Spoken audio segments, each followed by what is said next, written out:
magazine, second part season.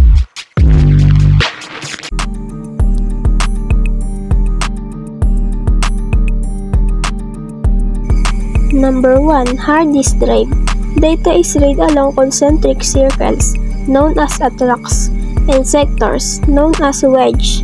Currently, hard disks remain in regular use but their popularity is diminishing. Hard drives include mechanical parts, too, so they wear down over time and are so susceptible to sudden data loss from impact damage. Many hard drives feature fast write speed, but other faster storage types are available today. Number 2. Floppy disk. Finding a working floppy disk drive outside of industrial settings can prove challenging in some cases. Generally speaking, floppy disks existed as storage devices from 1971 to 1999. The disk drive required to read floppy disks are no longer included in mainstream computers.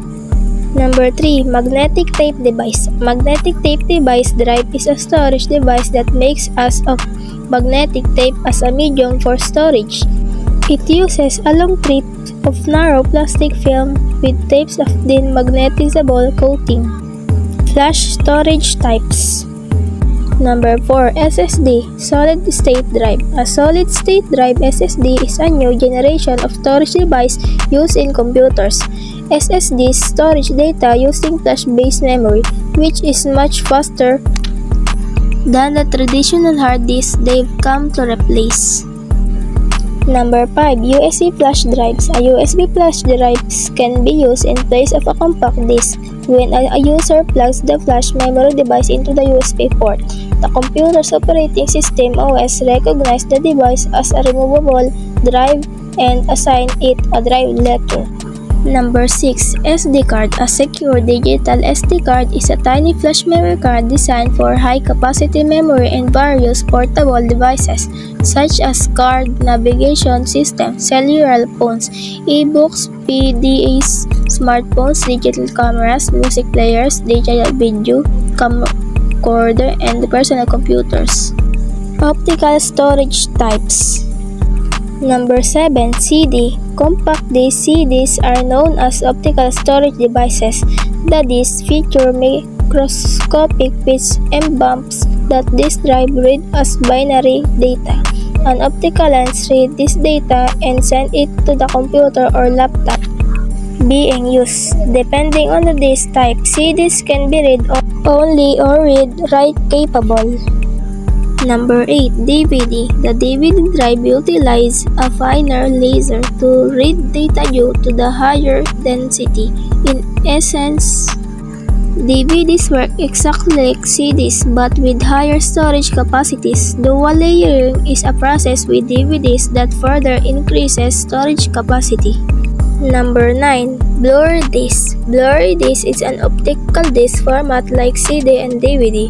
Blurry disc can hold more information than other optical media because of the blue lasers that the disc drive use. A single Blu-ray disc can hold up to 25 GB of data. Online storage. Number 10. Cloud storage. Cloud storage is a cloud computing model that enables storing data and files on the internet through a cloud computing provider that uses either through the public internet or a dedicated private network connection.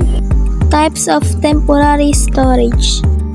Number 11. RAM. Random access memory. Random access memory is a computer short-term memory where the data that the processor is currently using is stored.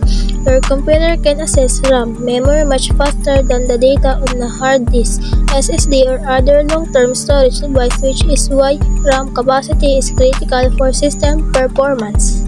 Number 12. ROM. Read-only memories. ROM is usually used to store critical and essential data that helps to power up a computer system and to perform an initial hardware test and setup. After the computer powers up, it starts using other types of storage such as hard disk, RAM, etc.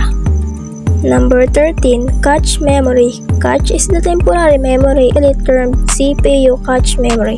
This chip-based feature of your computer lets you access some information more quickly than if you access it from your computer's main hard drive. And these are the questions. Number 1. What storage device is this? A. CD, B. DVD, C. Flash drive.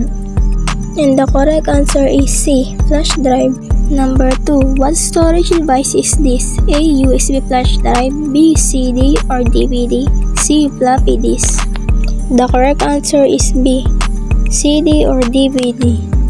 Number 3. A blank is the main storage device in your computer. A. CPU, B. hard drive, C. motherboard. The correct answer is B. hard drive. Number 4. Optical device. Very fragile, easy to snap or scratch. A. CD, tape, C. hard disk. The correct answer is A. CD. Number 5. Not intended to be a portable storage device. A. CD, B. DVD, C. internal hard disk. The correct answer is C. internal hard disk.